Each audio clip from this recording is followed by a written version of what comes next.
or how did you realize you made it? Yeah. No, when or how did you realize you had made it? Shit, girl, I don't think I made it yet. I will tell you this, that when I went to, and please excuse me as I completely pull out the first, be my guest. Okay. You made it. Yeah. And that's what I keep thinking about Vicious again. Anyway, I was in a meeting in New York with my publisher, and I had just made #1 on the New York Times list. And they were so wonderful and complimentary, and they're behind the books, and they're fabulous, and they're all saying, oh, congratulations, and I'm like, no offense, but you're only as good as the last thing you didn't fuck up. So I don't think I've made it.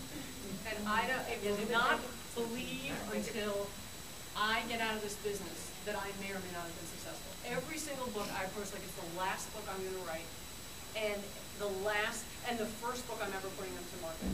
It never gets old. I never get complacent. I mean, if I choose to phone it in or just get relaxed or not give a shit, I will guarantee you, readers are not stupid, and they will find someone else, and they should. It's a free market economy, and you need to justify your square inch on that shelf at Barnes & Noble or Borders or whatever.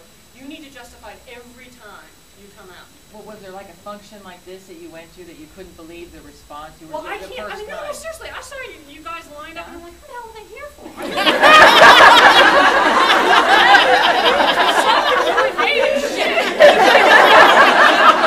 It's like, wow, I want to listen to what they have. Who knows what's going on? And it still is. I am still the idiot who writes in her boxer shorts with her dog every day. I mean, I'm not the shit. I'm sorry. I'm just not. You cannot agree with me right now.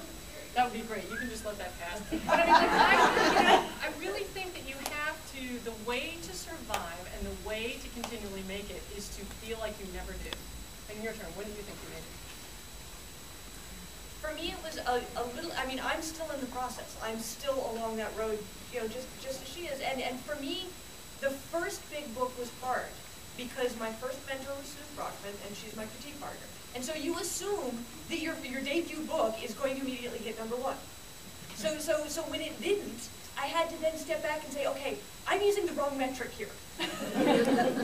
What is the proper, you know, who do I compare myself to? How do I decide if I'm successful? And for me, right now, success is writing a better book every time.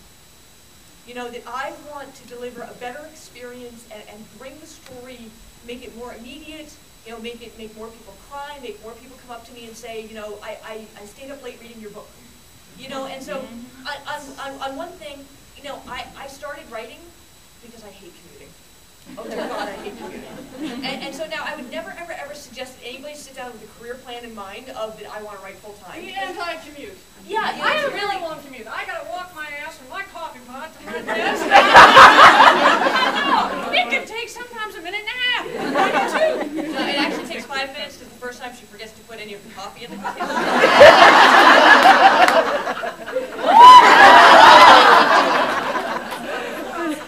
I didn't swear. I didn't say it. No money in the jar. And she wasn't a reader. Booyah!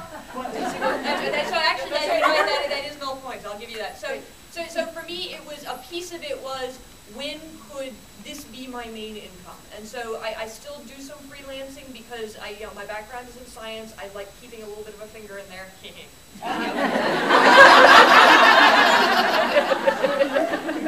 You know, but for the most part, I've been supporting myself as a writer for the, you know, solely for the past 3 years, and paying, you know, my half of all the bills and stuff like that. So for me, that was a goal that I set myself. I think both of us, although we're very different in a lot of ways, obviously we're both super, you know, type A, and we're both goal setters. And so for me, one of my goals was to not have to commute anymore and to be able to support myself as a writer. I've reached that goal. And so now it's the next set of goals. And thank you.